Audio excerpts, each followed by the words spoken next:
Before we descend into the shadowed corridors of Cold War Berlin, if you enjoy uncovering the lost files of history and the secret wars fought in the dark, please make sure to subscribe and turn on notifications. Your support helps these stories come to light. The story begins not in Berlin, but 300 miles away in the wet, cobblestone streets of Vienna in October of 1963. Vienna was a city of ghosts, a neutral ground where East and West danced a dangerous waltz.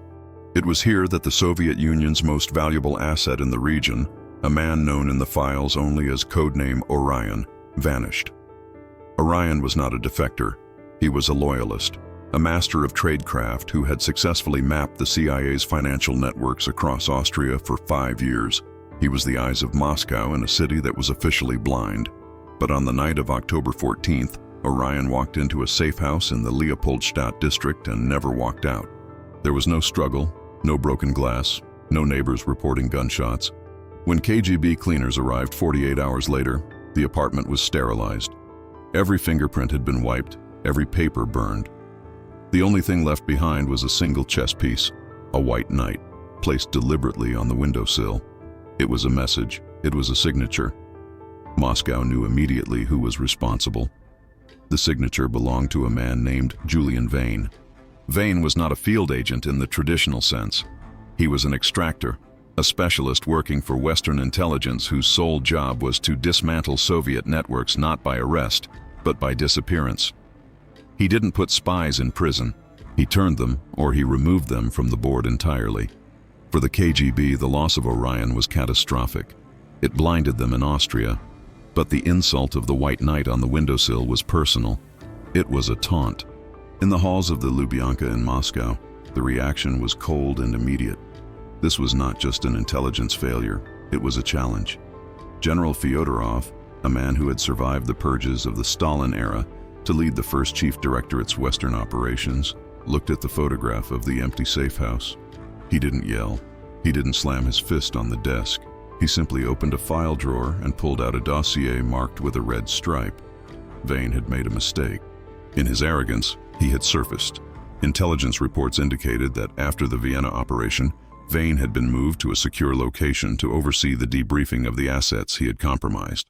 The location was not a military base, nor a police station. The West believed the safest place to hide a man like Vane, who was suffering from a chronic heart condition, was in plain sight, wrapped in the humanitarian neutrality of a medical facility. The target location was identified as the St. Johannes Clinic in West Berlin. It was a fortress of medicine, a private hospital catering to diplomats, wealthy industrialists, and secretly, high-value intelligence personnel needing recovery. It was located in the Tiergarten district, deep inside the British sector. For a Soviet agent to enter St. Johannes, they would need to cross the most heavily fortified border in human history, bypass British military police, and penetrate a facility guarded by the internal security of the West Berlin police. A frontal assault was impossible. An assassination attempt on the street was too risky. Vane never left the building. The only way to get to the man who took Orion was to be invited in. Moscow didn't need soldiers. They didn't need snipers. They needed healers. And so, Operation Nightingale was born. It would be a mission of vengeance, but it would be carried out with the gentle hands of mercy.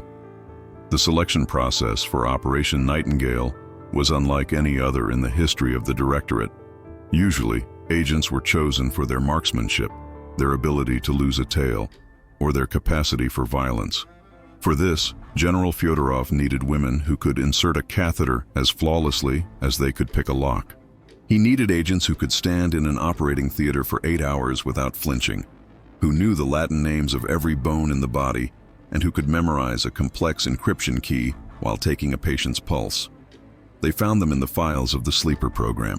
The first was Elena Morozova. On paper, she was 32 years old, a widow from Kiev who had moved to East Berlin to work in state pediatrics.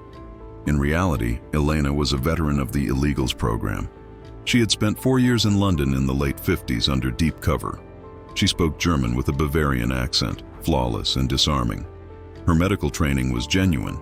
She had completed 3 years of medical school before the KGB recruited her, redirecting her precise hands toward a different kind of surgery. She was cold, analytical, and possessed a memory that was nearly photographic. The second was Katya Volkov. She was younger, 26, with a background that was less academic and more kinetic. Katya was a field operative who had been pulled from active duty in Prague after a compromise. She had been retraining as a trauma nurse in a Moscow military hospital, a cover assignment intended to keep her busy. But her instructors noted that she had a terrifying ability to remain calm in chaos. When a boiler explosion sent 20 soldiers to her ward, she had triaged them with the efficiency of a machine. She was the muscle, the instinct, the one who would act if the intellectual approach failed. They were brought to a dacha outside Moscow in November. The windows were shuttered, the snow was waist-deep outside. For 6 weeks they ceased to be Elena and Katya. They became Hildegard Schmidt and Magda Bauer. They were given histories, childhood memories, and traumas that didn't exist. They spent their days perfecting the specific medical procedures used in West German hospitals, which differed slightly from Soviet protocols. They learned the names of the latest Western pharmaceuticals, the brand names of bandages, the slang used by West Berlin nurses. But the most crucial part of their training was the target package. They studied Julian Vane not as an enemy, but as a patient. They learned his medical history, the myocardial infarction in 1961, the medication he took, digoxin, his dietary restrictions, his sleep patterns. They had to know him better than he knew himself. They weren't just going to kill him. That would be too simple and too messy. The objective had changed. Moscow didn't just want him dead, they wanted the information he possessed. They wanted to know what Orion had told him before he disappeared. General Fyodorov sat them down on their final night at the dacha. The fire in the hearth was dying, casting long, dancing shadows on the walls. He placed 2 items on the table. One was a vial of clear liquid, a potent, slow-acting paralytic that mimicked a stroke. The other was a set of forged West German nursing credentials, aged perfectly to look like they had been carried in a purse for years. "You are not soldiers," Fyodorov told them, his voice low. "You are ghosts in white. You do not fight. You do not run. You care for the sick. You smile. You fade into the background. And when the moment is right, you strike." Vane believes he is safe behind the walls of St. Johannes. He believes the white angels protect him. You will show him that angels can also be harbingers of death. West Berlin in the 1960s was an anomaly of geopolitics, an island of capitalism drowning in a sea of communism. The wall, built only a few years prior, was a jagged scar of concrete and barbed wire that cut the city in half. Crossing it was a game of Russian roulette, even with perfect papers. Elena and Katya did not cross together. That would have been a rookie mistake. A pair draws attention. A solitary woman is invisible. Elena went first, crossing at the Friedrichstrasse checkpoint, known to the world as Checkpoint Charlie. It was a gray Tuesday morning. The sky was the color of wet slate. She wore a heavy wool coat and carried a worn leather suitcase. Her papers identified her as Hildegard Schmidt, a nurse transferring from a hospital in Hamburg to take a position in West Berlin. The border guard, a young American MP with a bored expression, looked at her passport. He looked at her face. Elena offered a tired, polite smile, the smile of a woman who had spent 12 hours on a train. She didn't look at the soldiers with guns. She looked past them, towards the U-Bahn station, projecting the energy of someone whose biggest concern was finding a taxi. The guard stamped the passport. The sound of the ink hitting the paper was louder than a gunshot in the morning silence. She walked through the checkpoint, her heels clicking on the pavement, passing from the silence of the east into the neon hum of the west. Katya crossed 12 hours later, using the S-Bahn link at Zoologischer Garten. Her cover was Magda Bauer, a scrub nurse returning from visiting family in Munich. Her entry was equally uneventful, a testament to the quality of the forgeries. They met at a safe house in the wedding district, a small apartment above a bakery. The smell of yeast and car exhaust filled the room. It was meager, but it was safe. From the window, they could see the lights of the city stretching out, a vibrant, frantic energy that was entirely different from the somber tones of Moscow. "We are in," Katya said, watching a police patrol car drive by. She lit a cigarette, her hand perfectly steady. Elena was already unpacking her medical kit, laying out the uniforms they would wear. "Being in is the easy part," she replied, smoothing the starch of the white fabric. Now we have to become invisible. The next 3 days were spent on surveillance. They didn't go near the hospital yet. Instead, they watched the staff. They sat in the cafes where the off-duty nurses drank coffee. They took the buses that the orderlies rode. They absorbed the rhythm of the shift changes. They noticed the small details, the way the West Berlin nurses pinned their caps, the specific brand of shoes that were popular because they were quiet in the hallways. They learned that St. Johannes was hiring. The influx of affluent patients and the staffing shortages in the isolated city meant the clinic was desperate for experienced hands. This was the opening the KGB had predicted. The chaotic labor market of West Berlin was their Trojan horse. On the 4th day, Elena walked into the administrative office of St. Johannes. She presented her credentials with the confidence of a professional. The interview was conducted by the matron, a stern woman named Frau Groller, who had run military field hospitals during the war. Groller was a human lie detector, a woman who could spot a slacker or a fraud from across the ward. Elena sat perfectly still. She answered the technical questions about dosage and triage without hesitation. When Groller asked why she had come to Berlin, Elena gave the prepared answer: a need for a fresh start after the death of her husband. It was a lie wrapped in the truth of her own widowhood, and the genuine pain in her eyes satisfied the matron. "You start on Monday," Groller said, closing the file. "But be warned, Nurse Schmidt. We have a special wing here. VIPs, high security. You keep your head down, you do your job, and you don't ask questions. Do you understand?" "I understand perfectly," Elena said. Katya was hired 2 days later for the night shift in the intensive care unit. The trap was set. The nurses were inside. St. Johannes Clinic was a masterpiece of architectural deception.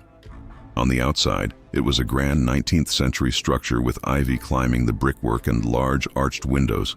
Inside, it was a modern medical machine. But for Elena and Katya, it was a target to be mapped. The layout was complex. The ground floor housed the emergency room and public wards. The second and third floors were general recovery. But the fourth floor, the East Wing specifically, was different. The elevator didn't stop there without a key. The stairwell doors were reinforced steel. There were men in suits sitting in the waiting areas, reading newspapers that they never turned the pages of. This was the sanctuary. This was where Julian Vane was hiding. Elena, working the day shift on the 3rd floor, began the process of mapping by echo. She couldn't go to the 4th floor, but she could learn about it by what trickled down. She listened to the gossip of the orderlies who delivered meal trays. She monitored the laundry chutes, identifying which sheets came from the secure wing by the specific blue threading used for VIP linens. She noted the power fluctuations when heavy medical machinery was turned on upstairs. She learned that Vane was in room 404. He was listed under a pseudonym, Herr Kramer, a textile merchant recovering from a stroke. But the security detail gave him away.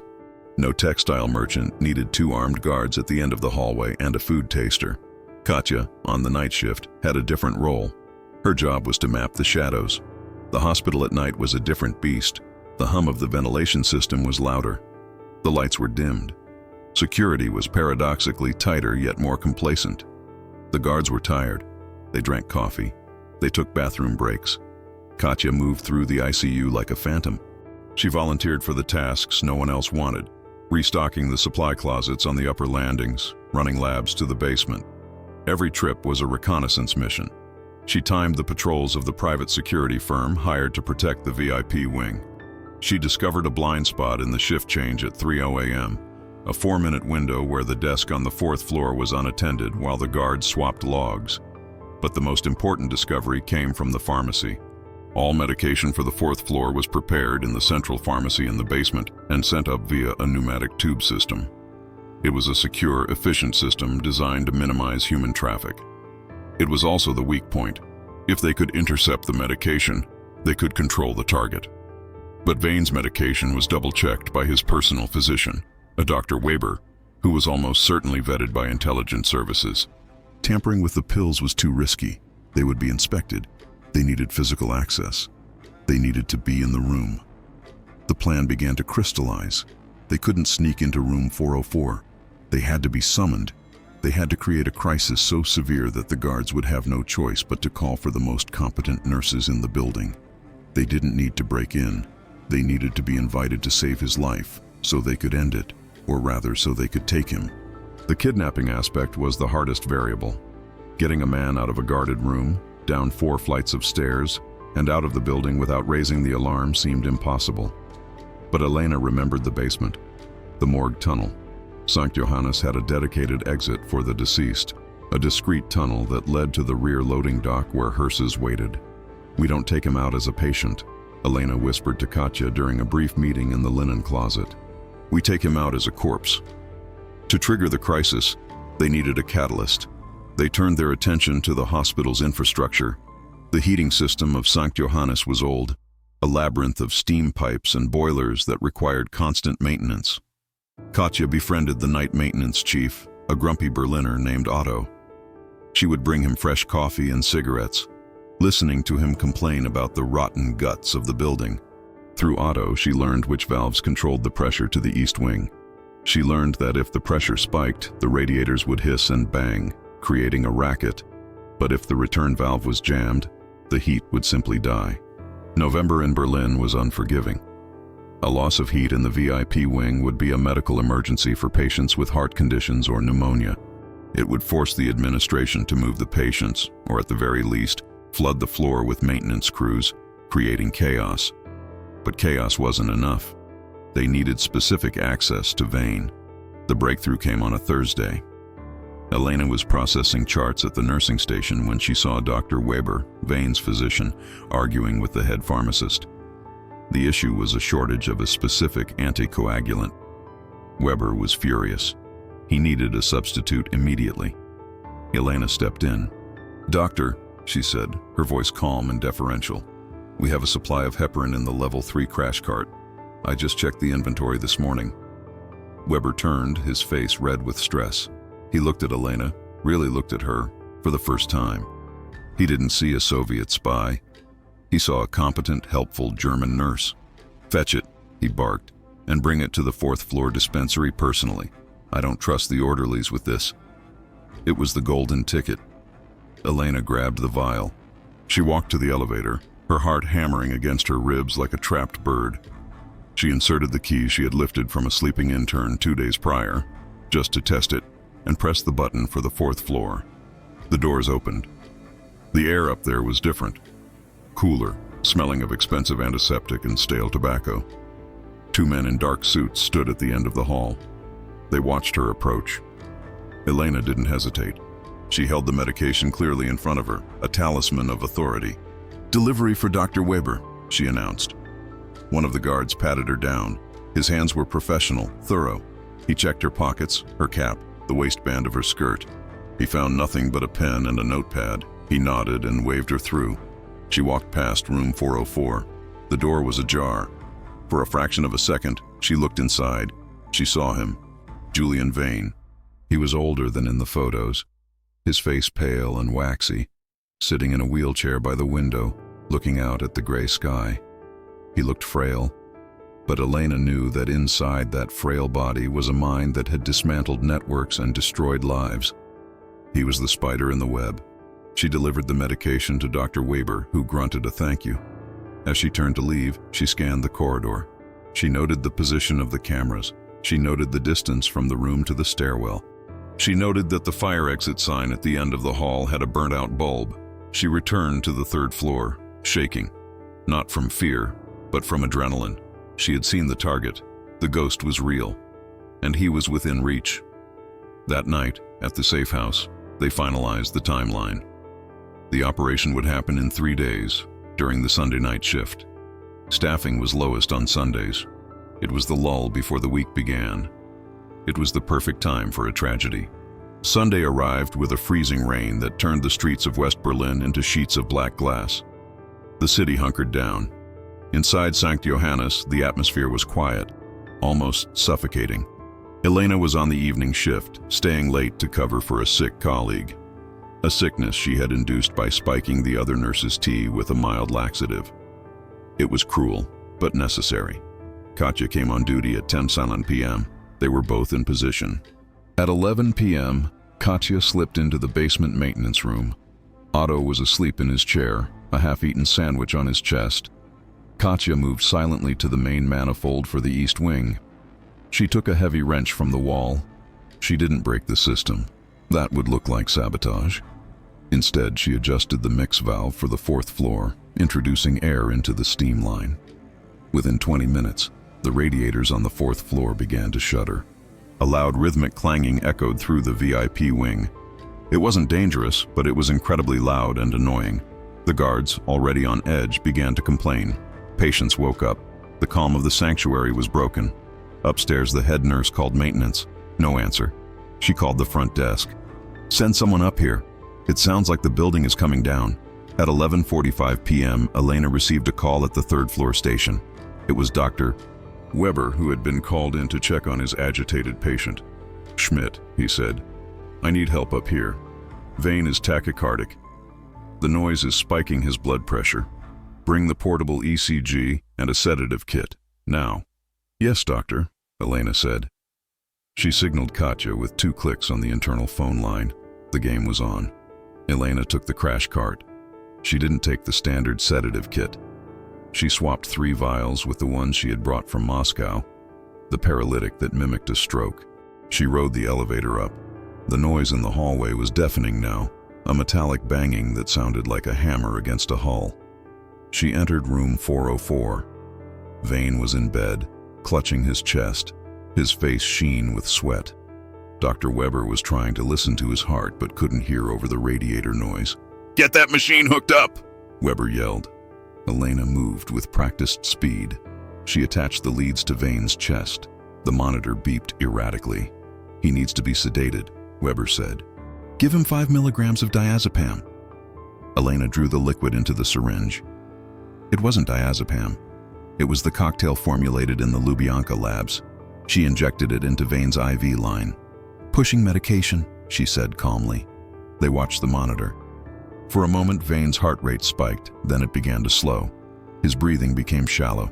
His eyes, wide with panic, suddenly went glassy. His head lolled to the side. "Heart rate dropping," Elena said. "Pressure is bottoming out." Weber looked at the monitor, confused. "That's too fast. That's not the diazepam." Vane's body went limp. The monitor flatlined. A long, high-pitched whine filled the room. "Code blue!" Weber screamed. "Get the paddles!" This was the critical moment. They didn't want him dead, but they needed him to appear dead long enough to move him.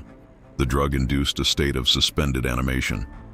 Extremely low heart rate, undetectable pulse to the touch. Shallow breathing that would be masked by the manual resuscitation efforts.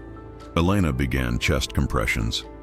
She was counting in her head, not for the rhythm of CPR, but for the duration of the drug's initial phase. She had to act convincing. "No pulse," she shouted. The guards were in the room now, watching helplessly. A dead asset was a disaster for them.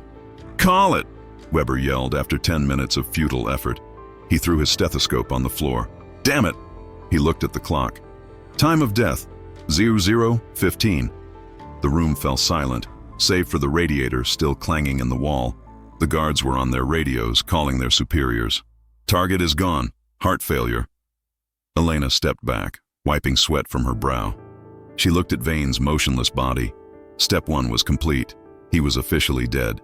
Now they had to steal the body before the autopsy revealed he was still alive. Protocol for a deceased VIP at St. Johannes was strict. The body was not to be left in the room. It was to be moved to the basement morgue immediately, pending transfer to the coroner or the family. Because of the security nature of the patient, the guards would accompany the body to the morgue door, but they would not enter the cold room. That was the domain of the medical staff. Elena and a terrified orderly loaded Vane onto a gurney. She covered him with a white sheet, pulling it up over his face.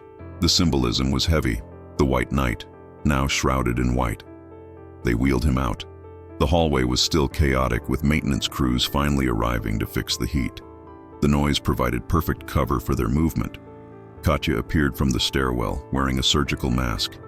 "I'll take the transport," Katya said to the orderly. "Matron wants you back on the floor to help with the other patients." The orderly, happy to be relieved of corpse duty, nodded and ran off. Elena and Katya, flanking the gurney, moved toward the service elevator. 2 security agents followed them. "We have to secure the body until our team arrives," one agent said. "Fine," Katya snapped, her German harsh and authoritative. "But you stay outside the sterile zone. I'm not having you contaminate my morgue." They rode the elevator down in silence. The only sound was the hum of the motor and the faint, almost imperceptible breathing of the man under the sheet.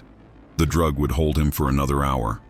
After that, he would wake up, likely disoriented and unable to move, but vocal. The elevator opened into the basement. The air was cold and smelled of formaldehyde. They pushed the gurney down the concrete corridor to the metal doors of the morgue. "Wait here," Elena told the guards. She pushed the doors open. They rolled Vane inside. The moment the doors swung shut, the dynamic changed. They weren't nurses anymore. They were agents. "Check him," Elena ordered. Katya pulled back the sheet. She checked Vane's pupils. "He's stabilizing. We have maybe 40 minutes before he starts to twitch." They didn't put him in a cooler. They moved him to the loading bay exit at the back of the morgue. This was the most dangerous part of the plan. They needed a vehicle. The plan called for a hearse. A legitimate funeral home van driven by a KGB sleeper agent named Klaus was scheduled to arrive at 0:45 for a pickup. But as they looked out the small barred window of the loading dock, the bay was empty. 0:45 came and went. 0:50. No Klaus. "Where is he?" Katya whispered, gripping the handle of a scalpel she had pocketed. "Something's wrong," Elena said. "We can't stay here. If the guards decide to check on the body..." Suddenly, headlights swept across the wet pavement of the alley. A van pulled up. But it wasn't the black funeral hearse they expected. It was a laundry truck. The driver jumped out. It wasn't Klaus. It was a stranger. Elena froze. Had the mission been compromised? Was this a trap? The driver tapped on the glass. 3 short, 2 long. The distress signal. Elena opened the door a crack. "Where is Klaus?" "Arrested," the driver hissed. "Checkpoint check. They found the papers. I'm the backup. Get him in, now." They didn't have time to argue. They dragged the gurney to the edge of the dock. The driver, a burly man smelling of diesel, helped them lift Vane's limp body into the back of the laundry truck, hiding him beneath piles of soiled hospital linens. "You two," the driver said. "In the back.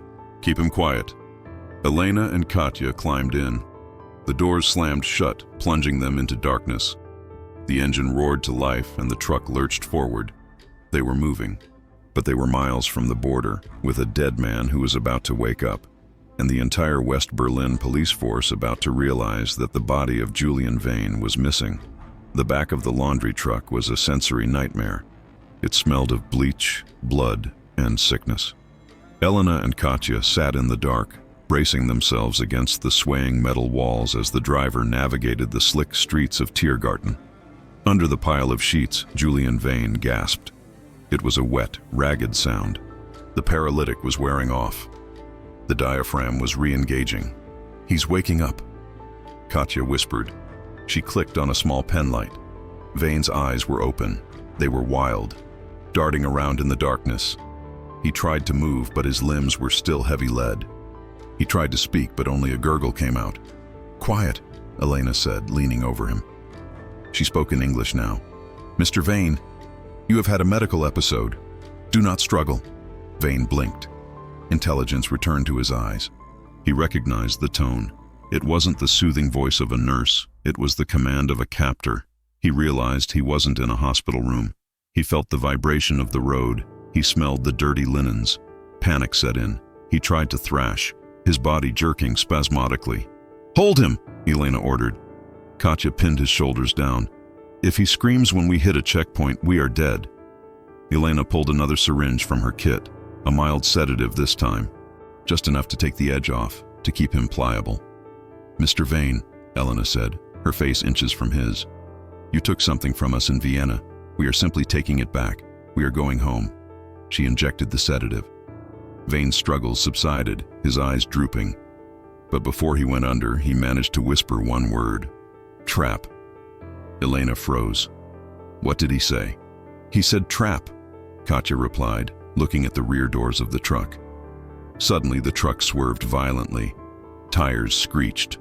The vehicle slammed into a curb and came to a grinding halt. Elena killed the light. They drew their weapons, small, suppressed Makarov pistols they had retrieved from a hidden compartment in the truck's wall. "Police?" Katya asked. "Worse," Elena said. Outside, there were no sirens, just the sound of car doors opening and footsteps approaching. Heavy footsteps. The rear doors of the laundry truck were ripped open. They were parked near the Landwehr Canal. The streetlights reflected off the black water. Standing in the opening of the truck were 3 men. They wore trench coats and held submachine guns. They weren't police. They weren't British military. They were CIA. The man in the center stepped forward. He was tall, with a face carved from granite.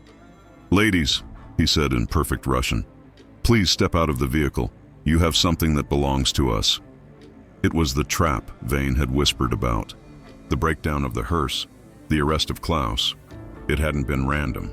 The Americans had been watching the extraction network. They had let the KGB take Vane out of the hospital because it was easier to snatch him on the street than to fight through the hospital security. They had used Elena and Katya as delivery couriers. Elena looked at Katya. They were outgunned.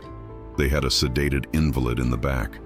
Surrender seemed like the only logical option, but logic is a variable in espionage. "Put the guns down," the American ordered. Elena slowly lowered her weapon. She stepped to the edge of the truck bed. "You followed us from the hospital. We've been following you since you bought the bread at the bakery and wedding." The American smiled. "Orion sends his regards." Orion. The name hit Elena like a physical blow. Orion wasn't dead. He hadn't been killed. He had turned. He was the one feeding the Americans information. Vane hadn't captured him. Vane had recruited him. The entire mission, the revenge, the infiltration, was built on a lie. They weren't avenging a fallen comrade. They were walking into a setup orchestrated by a traitor who knew exactly how Moscow would react. Rage, cold and sharp, flooded Elena's veins. "Katya," she said softly. "Checkmate." It was a code word they had established during training. It meant, burn the board. Katya didn't drop her gun. She kicked the pile of laundry behind her, revealing a canister of medical oxygen they had stolen from the loading dock. She fired a single round, not at the Americans, but at the valve of the tank. The valve sheared off. The compressed gas exploded outward with the force of a missile. The heavy tank spun wildly, turning the back of the truck into a blender of linens and metal. The Americans ducked for cover as the tank ricocheted off the truck walls. In that split second of chaos, Elena leaped. She didn't jump down. She jumped at the American leader. She tackled him into the wet street. Katya grabbed the wheel of the gurney. "Hold on, Vane!" she yelled, and shoved the stretcher out of the back of the truck. It hit the pavement with a crash, tipping over, spilling the semi-conscious spy master onto the asphalt. Gunfire erupted. The CIA agents were shooting, but they were trying to avoid hitting Vane. Elena rolled, firing blindly, dragging the American she had tackled as a human shield. "Get him to the water!" Elena screamed. The canal was 10 yards away, a dark, freezing ribbon of escape. Katya grabbed Vane by the collar of his hospital gown. She dragged him across the cobblestones, bullets sparking around her feet. She reached the edge of the embankment and didn't hesitate. She shoved Vane into the freezing water and jumped in after him. Elena fired 2 more shots to suppress the agents, then turned and sprinted for the edge. She dove into the black water just as a spray of bullets chipped the stone railing where she had been standing. The shock of the cold was instant and paralyzing. But down in the dark, they were invisible. The Landwehr Canal in November is a tomb. The water is thick with oil and silt, the temperature hovering just above freezing. Elena surfaced under the shadow of a bridge, gasping for air. Her limbs felt like wood. She looked around frantically. "Katya!" A few meters away, Katya surfaced, struggling to keep Vane's head above water. Vane was dead weight, moaning, the cold shock fighting the sedative in his system. "We can't swim with him," Katya chattered, her teeth clicking together. "He's too heavy." "We don't leave him," Elena hissed. "If we leave him, we die for nothing. We take him, or we drown with him." They hooked their arms under Vane's shoulders. They kicked with numb legs, moving with the current, away from the scene of the ambush. Above them, they could hear shouting, the sweep of flashlights' beams cutting through the mist, but the Americans couldn't see through the black water. They drifted for what felt like hours. It was likely only 20 minutes. They reached a maintenance ladder near the Spree River junction. Elena climbed up first, her body shaking so violently she could barely grip the rusted rungs. She hauled herself onto the concrete path, then reached down to help Katya pull Vane up. They collapsed on the freezing pavement. Vane was blue, shivering uncontrollably. "We need heat," Katya stammered. "Hypothermia." They were in the industrial sector of Kreuzberg. Warehouses, factories, silence. Elena saw a dim light in a small guard shack of a coal yard. "There," she pointed. They dragged Vane to the shack. Elena kicked the door in. The night watchman, an old man listening to the radio, jumped up. Before he could reach for the phone, Elena had her pistol leveled at his chest. "Sit down," she rasped. "We need your heater. And your car." The old man nodded, eyes wide, looking at the two soaking wet women and the half-dead man in a hospital gown. They stripped Vane of the wet linens and wrapped him in the guards' wool blankets. They huddled around the electric space heater, shivering as the warmth slowly began to penetrate their bones. "The border," Elena said, looking at a map on the wall. "We missed the crossing. The checkpoints will be closed tight.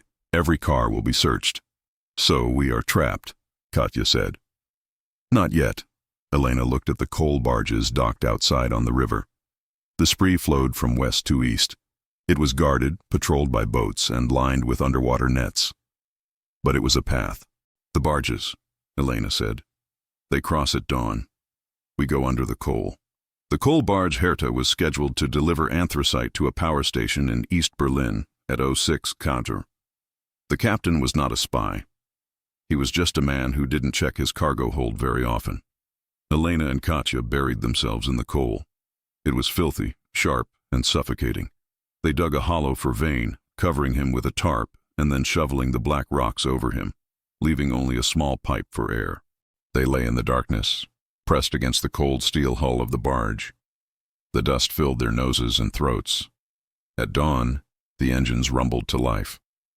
The barge began to move. The tension was different now. It wasn't the frantic adrenaline of the gunfight. It was a slow, crushing pressure.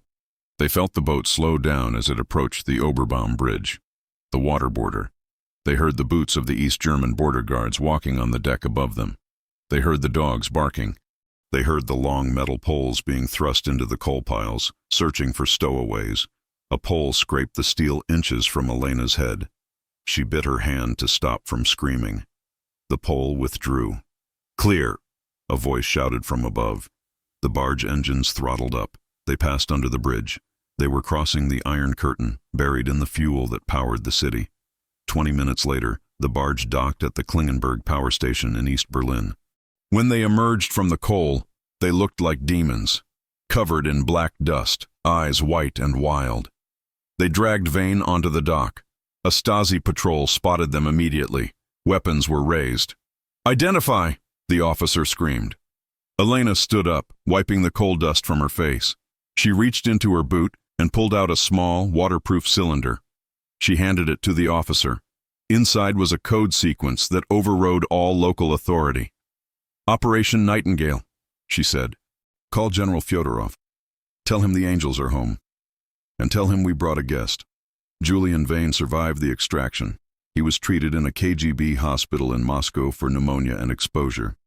Once he recovered, the interrogation began. He didn't break easily, but he broke. He confirmed what Elena had realized on the banks of the canal. Orion was alive. The fallen spy had sold out his network for a new life in America. Vane had been the architect of the deal. The information Vane provided led to the arrest of 3 double agents within the KGB and the exposure of the entire CIA rat line in Austria. It was a massive intelligence victory for Moscow. Elena and Katya were decorated in a secret ceremony. They were given the Order of the Red Star. They were given new apartments, bonuses, and promotions. But they never went back into the field. The trauma of the operation, the intimacy of the hospital work, the deception, the near death in the canal had changed them.